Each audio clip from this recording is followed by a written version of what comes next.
vamos a ir entonces a la primera pregunta. ¿Qué significa que Felipe haya sido arrebatado? Versus Enoc, ¿qué significa que Enoc fue arrebatado? ¿Y qué quiere decir arrebatado? O sea, cuando dice arrebatado, ¿qué quiere decir? ¿Y qué quiere decir entonces que Enoc desapareció? ¿Ok? Vamos a ir sobre esto. Muy bien. Usted recuerda, ¿verdad? En el caso de Felipe, esta historia en Hechos la estuvimos cubriendo hace como 4 semanas, donde en Hechos 8:39 dice, cuando subieron del agua, o sea, después de haber bautizado Felipe al eunuco etíope, el Espíritu del Señor arrebató a Felipe. Y el eunuco no le vio más. Y la pregunta obviamente original aquí, ¿qué quiere decir esto de arrebatar? O sea, ¿qué pasó? ¿Se arrebató? ¿Se fue? ¿Se desapareció? Simplemente se fue caminando y el eunuco se distrayó y no lo vio. O sea, ¿qué fue lo que pasó?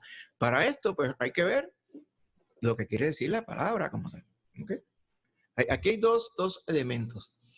Uno es, en esta porción, y esto lo vamos a estar viendo más adelante, de hecho, uno de los puntos en la tercera pregunta, una de las definiciones de ser fundamental es la interpretación literal de la Biblia. La Biblia tenemos que interpretarla literalmente. Bajo ninguna circunstancia debemos entender que la Biblia es alegórica o imaginaria o simbólica. Claro, hay alegorías, hay simbolismos, hay parábolas, amén. Hay porciones que son alegóricas en muchos sentidos, pero esas son las excepciones, ¿ok? Fundamentalmente, ¿verdad? O cohesivamente, la Biblia es literal. ¿Por qué? Porque el Señor no va a dejar a la interpretación ni la imaginación de nadie su palabra santa, que tiene que ser exacta, perfecta e infalible. Amén. Por esa razón es que la Biblia debe interpretarse literalmente. Así que la primera opción cuando venimos aquí, cuando dice el Espíritu del Señor arrebató a Felipe, pues vamos a ver lo que literalmente quiere decir la palabra griega que está detrás de arrebató. Acuérdense que el Nuevo Testamento se escribió en griego. Amén. En algunas porciones de la Biblia se usa arameo en el Antiguo Testamento, pero el Antiguo Testamento en su totalidad, con pocas partes, por ejemplo, algunas porciones de Daniel, pues son en hebreo como tal. Hay algunas palabras que son en arameo. Arameo es un idioma semítico que se usaba en el norte de Siria, en lo que hoy es el norte de Irak, Irán, ¿ok? En la región que se llamaba Aram, que fue, o Arán en algunos momentos, que fue donde primero paró Abraham cuando salió de Ur de los Caldeos, si recordarán. Así que es bien parecido al hebreo, pero es más antiguo que el hebreo. Algunas porciones del Señor, cuando el Señor dice, Eloi, Eloi, lama sabachthani, que dice, Señor, Señor, ¿por qué me has abandonado en la cruz? Esas palabras Él las dice en arameo, porque arameo era el idioma de la calle, era el idioma que hablaba todo el mundo en el tiempo de Jesús, todo el mundo que era hebreo. ¿Okay? El idioma hebreo puro como tal, solamente lo hablaban las personas más estudiadas, ¿ok? Personas que eran comunes, y el idioma que la gente usaba en común entre judíos era el arameo, ¿ok? Pero en este caso, era fuera de este paréntesis, vamos a ver la palabra griega que está detrás de arrebató. Cuando vamos allí, la palabra arrebató, ¿okay? Es harpazo, ¿okay? Casi parecería como zarpazo, pero es harpazo o harpazo, ¿okay? Literalmente quiere decir raptado, ¿okay? Y en otras palabras, agarrado y llevado, secuestrado, podríamos decir, tomado, o sea, da la implicación clara de que estaba allí y algo lo agarró y se lo llevó y ya no estaba allí. ¿Okay? De cualquier forma que la miremos, la palabra arrebató es que Felipe estaba allí y después no estaba. ¿Y qué fue lo que pasó según el contexto? Bueno, el Espíritu del Señor agarró a Felipe, se lo llevó y lo llevó a otro sitio. Dice la palabra que apareció en Azoto. ¿Okay? Aquí vemos, ¿verdad? Este gráfico que nos habla de el ministerio de Felipe y de Pedro. Sabe que Pedro eventualmente fue a Cesarea a predicar y todo, ¿verdad? La parte verde, línea verde, es como digo yo, la ruta que siguió Felipe. Como, ¿verdad? Felipe iba caminando de Jerusalén a Gaza en ese camino, y en algún lugar por aquí en el desierto, ¿verdad? Es que se entiende que había agua como para bautizarlo, y ahí fue que se le bautizó. Entonces dice la palabra que el Espíritu lo arrebató y Felipe se encontró, o sea, en Azoto. Azoto es aquí arriba. ¿Okay? Cuando usted viene a ver, estaba, qué sé yo, a, no sé, 7, 8 millas al norte. ¿Ok? Él se encontró en Azoto, como quien dice, de momento Felipe, cuando vino y a darse cuenta, ya no estaba alrededor del eunuco. ¿Ok? Simplemente lo que vemos aquí es que Felipe desapareció porque el Espíritu lo agarró, o sea, Dios mismo lo agarró y se lo llevó del desierto y lo puso en otra ciudad. ¿Ok? Entonces, si usted va a diferentes comentarios bíblicos, van a tratar, muchos de ellos dicen, no, pero es que lo que pasa, que lo que puede querer decir ahí es que, pues, que el Espíritu le dijo que caminara y llegara a Soto. Pues, pero si hubiera sido así, hubiera sido literal. Recuerde que la palabra de Dios es literal, hermano. La palabra del Señor no quiere decir cosas si esa no es su intención. La intención de ella es hablar las cosas claras. Perdón.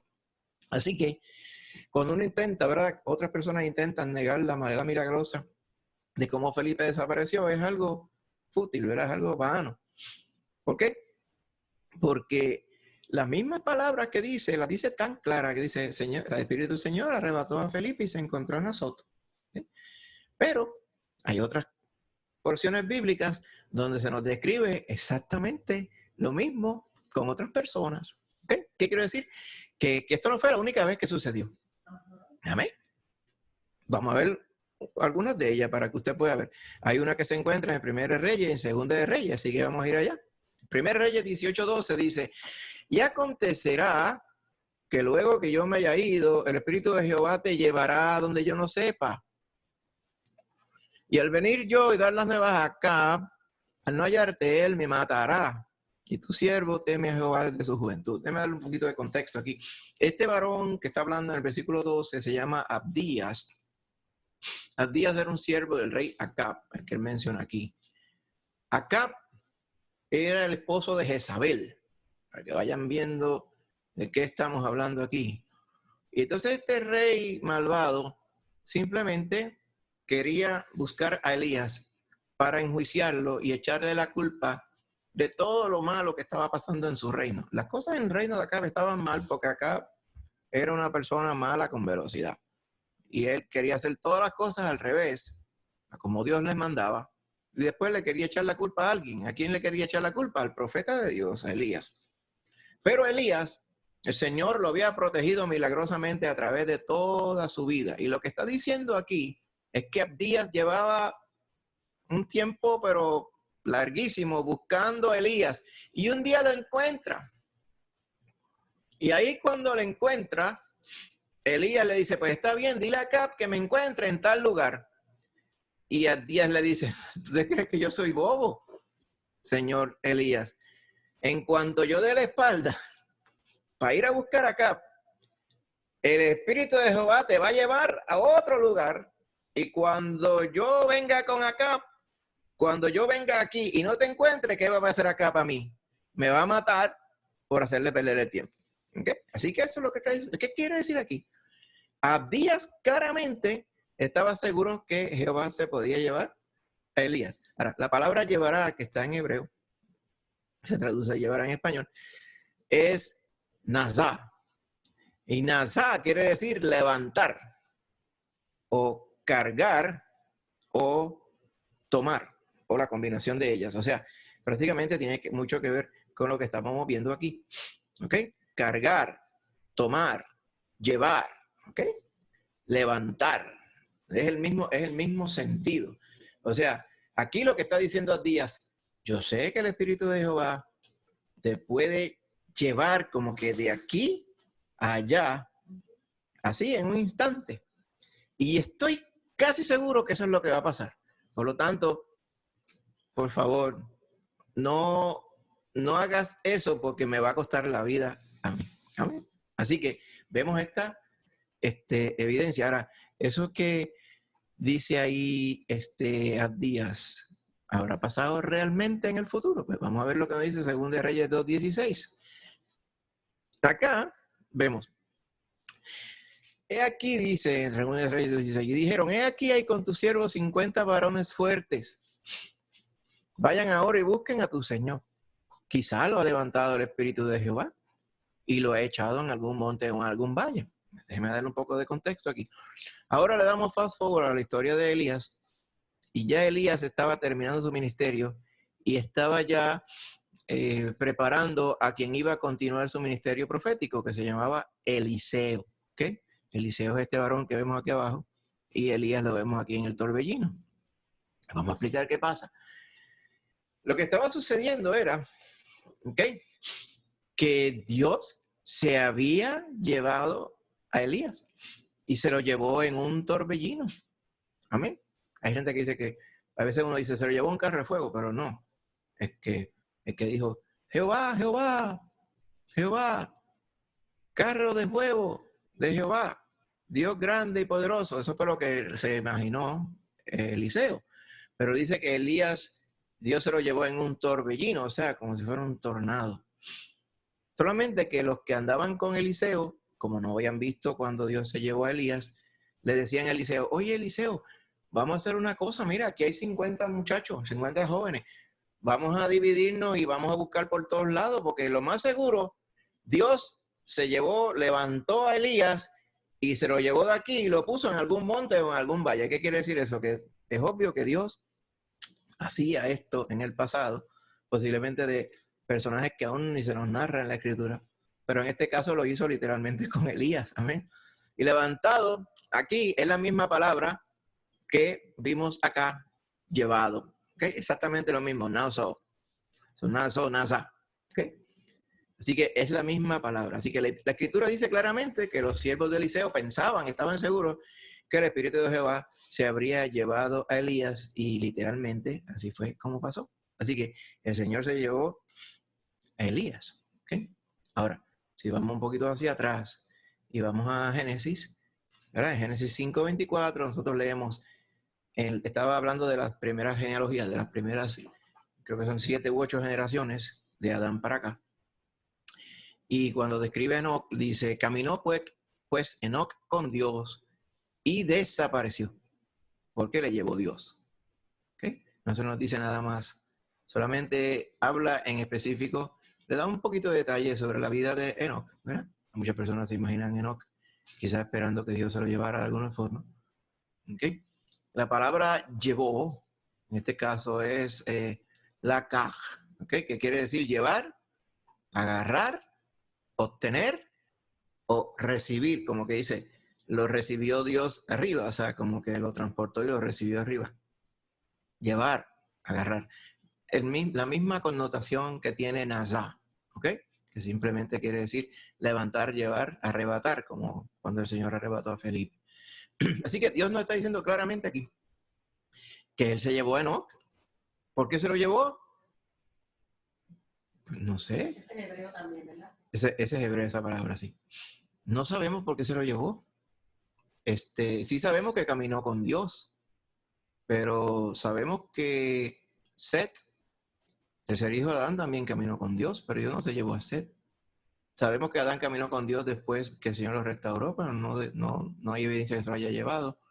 Pero el Señor quiso llevarse a Enoc. ¿Por qué se llevó a Enoc? No se nos dice. ¿Okay? Por eso es que en muchas formas, si vamos bien al frente allá al libro de Deuteronomio y principios del libro de Josué, donde se nos relatan las dos ocasiones, cuando Moisés muere en la presencia de Dios y Dios esconde el cuerpo de Moisés.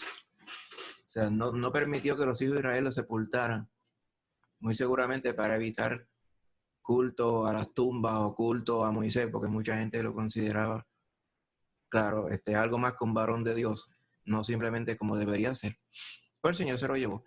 Hay muchas personas que dicen, bueno, el Señor se llevó a Enoc porque posiblemente cuando se nos menciona en Apocalipsis 11, que el Señor va a enviar a 2 testigos que prediquen su palabra 3 años y medio en Jerusalén, ¿te recuerda esto? Pues posiblemente dicen que ese es Enoc, porque Enoc no murió. Y Moisés, porque muy seguramente el Señor se lo llevó a sí mismo vivo. ¿Ok? Es posible. No sabemos en realidad. ¿Ok? Puede ser que sea Enoc y sea Elías también, por la misma razón. ¿Ok? Así que no estamos muy seguros, pero podría ser cualquiera de esos, podría ser que ninguno de ellos fueran otros testigos bíblicos como tal. Pero podría ser esa la razón por la cual el Señor se llevó a Enoc. ¿Ok? Así que el Señor se llevó a Enoc, el Señor se llevó a Elías, el Señor transportó a Felipe. Pero eso no se queda ahí. Hay 2 ocasiones más en el Nuevo Testamento. Una de ellas es específica con Pablo y otra es grupal. Vamos a ver la parte que es específica con respecto a Pablo.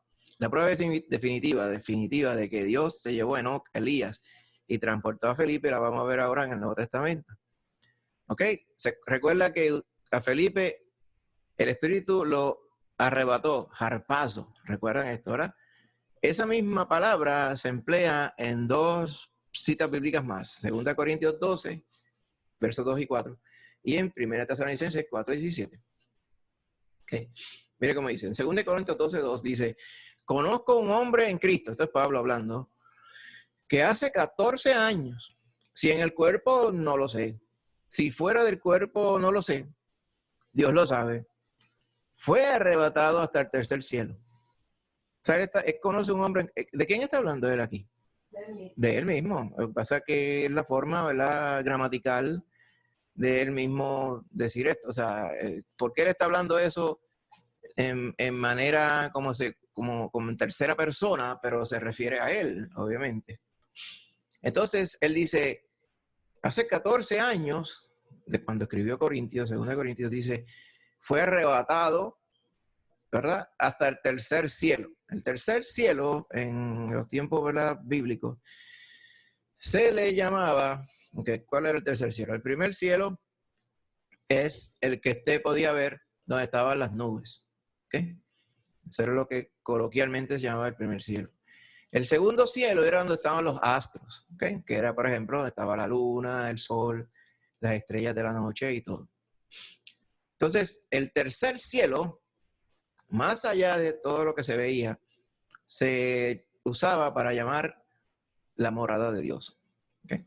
Así que lo que está diciendo Pablo aquí es que hacía 14 años, él no sabía si era que Dios se lo había llevado con todo y cuerpo, o si fue que Dios llevó su alma allá y le regresó. Él no lo sabía, no es importante, él dice, Dios lo sabe.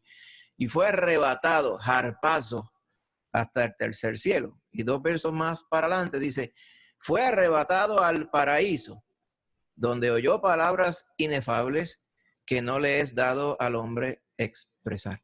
El paraíso también se nos narra en la parábola del rico y Lázaro.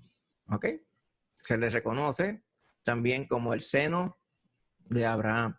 El Señor Jesucristo se refirió al paraíso cuando le prometió al otro ladrón que estaba en la cruz, en la otra cruz, cuando aquel le dijo, acuérdate de mí cuando vengas en tu reino, y él le dijo, de cierto te digo que hoy estarás conmigo en el paraíso. ¿Qué es el paraíso? El paraíso es donde están las almas salvadas ahora mismo. ¿Esperando qué? Pues esperando los cielos nuevos y tierra nueva, hermano. Porque todavía no han venido los cielos nuevos y tierra nueva. ¿Dónde entonces están los que murieron en la fe? Pues están en el paraíso. Lo que la palabra del Señor llama el seno de Abraham. O sea, donde están los justos ahora mismo. ¿Amén? Los justos del Antiguo Testamento y los justos, los creyentes del Nuevo Testamento. Así que lo que está diciendo Pablo aquí es que el Señor harpazo se lo llevó, lo transportó al paraíso. Para allí oír palabras inefables. ¿Qué es inefable? Son cosas que él vio, entendió, pero que cuando volvió a la realidad de esta vida, él no las podía ni explicar. Eso nos da una idea de las cosas, cuando la palabra del Señor dice, cosas que ojo no vio, ni oído oyó, ni se las ha imaginado el corazón del hombre, son las que Dios tiene reservadas para los que le aman. ¿Okay? Y entonces es obvio que, por eso yo siempre digo, hay cosas del Señor que la mente de uno no le da a uno para entender. ¿Okay? Así que se entenderán cuando estemos allá. Así que el Señor, harpazo a Pablo. Pero no crea que Pablo va a ser el único. ¿Ok? Así que esto es lo que estaba explicando ahora. Ahora, la última ocasión, y yo creo que es la que confirma todo esto, en 1 Tesalonicenses 4:17, la palabra dice, luego, nosotros los que vivimos, los que hayamos quedado, seremos arrebatados juntamente con ellos en las nubes para recibir al Señor en el aire. Y así estaremos siempre con el Señor. ¿A quién se refiere ahí? A los creyentes, hermano. A los cristianos, a los hijos de Dios. Está diciendo Pablo, mire, no se pongan tristes. Uno no va al muerto al hoyo y al vivo al retoño. Eso no es como dice la gente por ahí. Nosotros, ¿verdad? Los que ya murieron en Cristo, no fue que se murieron y perdieron la oportunidad de ver al Señor cuando el Señor venga. No, no. El Señor se va a llevar a su iglesia. Arpazo, es la misma palabra. ¿Okay? Arrebatado, arpazo. De la misma manera que el Señor se llevó y transportó a Pablo. ¿Verdad? Si fue físicamente, él dice la probabilidad en el cuerpo, se lo llevó y lo regresó. Y se llevó a Felipe y lo transportó de una ciudad a otra. Lo mismo va a hacer con usted y yo, mi hermano, y con todos los creyentes. Ya sea que estén vivos, se los lleva directos transformados, y si están muertos, serán resucitados. Amén. Esta es la primera resurrección. La palabra del Señor dice en Apocalipsis, bienaventurado el que tiene parte en la primera resurrección, porque la muerte no tiene potestad sobre ellos, y reinarán con Cristo 1000 años. Amén. Esto es en el milenio, antes de ir a cielo nuevo y tierra nueva. Así que, hermano, ¿hay alguna pregunta? O sea, lo que nos está diciendo aquí es que, sí, el Señor se lleva a la gente. Y el Señor nos va a llevar a nosotros, literalmente. Maita Lorian tiene una pregunta. Yo creo que puedes hablar por ahí. Sí, Dios le bendiga. Mi pregunta es con respecto a esto. Meditando aquí en este último versículo, ¿podría ser que esos arrebatamientos anteriores fueran como tipificando eso mismo que va a ocurrir con nosotros en el futuro? Exactamente, o sea, estos arrebatamientos que vemos en el Antiguo Testamento son anticipos de lo que el Señor va a hacer. El Señor se llevó a Enoc como un anticipo a que el Señor se va a llevar los suyos. El Señor se llevó a Elías como un anticipo. El Señor se llevó a Felipe y lo movió de un sitio a otro como un anticipo. Y el Señor se llevó a Pablo y lo regresó como un anticipo. Te dirás, como calentando los motores. Sí, sí. Él no necesita calentar motores porque él hace las cosas de un alón. Pero para que usted pueda ver que sí, el Señor se va a llevar a la iglesia. Amén. Bajar paso la iglesia, como lo dijo. Amén. Así que sí. ¿Qué pasó con Felipe? Fue literalmente movido de un lugar a otro. Pero eso no es nada comparado con lo que el Señor nos va a llevar de aquí y nos va a llevar a su presencia, que es mucho más lejos. Amén. En el nombre de Jesús. Amén. Gloria a Dios. ¿Alguna pregunta más, hermano, con este tema? No sé si contestó bien la duda. Sí.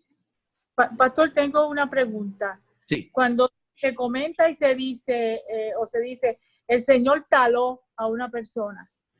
Taló. A un creyente, o sea, no, el Señor, va a poner que me haya talado, va a ponerme yo en mi lugar, que el Señor me taló a mí. Bueno, el contexto de talarlo, ¿verdad? En puertorriqueño es que el Señor se implica que quizá por el pecado de ese creyente el Señor decidió llevárselo. Okay. ¿Okay? O sea, aquí sí que se adelantó como si fuera que le adelantó el pasaje. Le adelantó el pasaje. Exacto. De hecho, nosotros podemos abundar sobre ese tema como una de las preguntas, ¿ok? De hecho, lo podemos apuntar, porque en una ocasión, recuerdo yo estuve explicando esa implicación en uno de los sermones. Recuerdo que estaba hablando de un varón que conocí, que él le pedía a Dios que, Señor, si tú ves que yo voy a salirme de tus caminos, si ves que yo voy a pecar, no sé si recuerdan eso, pues mejor me lleva. ¿Ok? O sea, y a Sí, lo todas luces recuerdo. se vio que Dios cumplió lo que él pidió, ¿ok? Voy a apuntarlo aquí, ok, lo estoy apuntando. El que Dios taló. Ok, vamos, lo tenemos eso también para poderla contestar con la evidencia bíblica. Amén. Aunque yo sé que usted va a abundar en eso en el futuro, pero quiere decir que cuando es talar es a un creyente, no es a una persona que no ha conocido al Señor. Bueno, también el Señor, o sea, cuando se dice comúnmente por aquí en Puerto Rico, casi siempre se refiere a los creyentes. Okay. Pero, por ejemplo, el domingo vamos a ver que Dios taló a Herodes Agripa. En el sentido de Herodes no era creyente, pero Dios lo taló en obvio castigo a su arrogancia. O sea, un castigo. Lo vamos a ver porque eso está descrito en el capítulo 12 de los Hechos al final. Y lo vamos a ver el domingo como parte del sermón. Amén. Así que lo puse aquí para entonces estudiarla más en detalle en el futuro, como parte de este foro. Rosana. Pero estoy pensando que no, que esa palabra para mí no está en la Biblia. ¿Qué palabra es la que se utiliza para hablar sobre ese concepto? Talar. Sí. O es que no, es que no recuerdo en la Biblia que diga, o sea, que cuando él talaba usara siempre la misma palabra como aquí en el caso de arrebatar. Puede ser podar o tronchar o algo. Yo, la verdad que tengo que buscar bien porque no creo que sea una sola palabra que repite o que usa varias veces. Para mí que simplemente describe la circunstancia. Por ejemplo, lo hirió. Muchas veces en la Biblia dice, lo hirió Jehová. Como dice de Herodes Agripa, y murió comido de gusanos. Y eso en los libros de historia está corroborado de este varón Herodes Agripa. Cortado y echado al fuego, podría ser, sí, como nos dice en Juan capítulo 15, podría ser, sí. Sí, como que hay que ver bien, ¿ok? Ok, así que lo vamos a anotar vamos a ponerlo aquí, la palabra tronchar. ¿Ok? Muy bien, ahí vamos.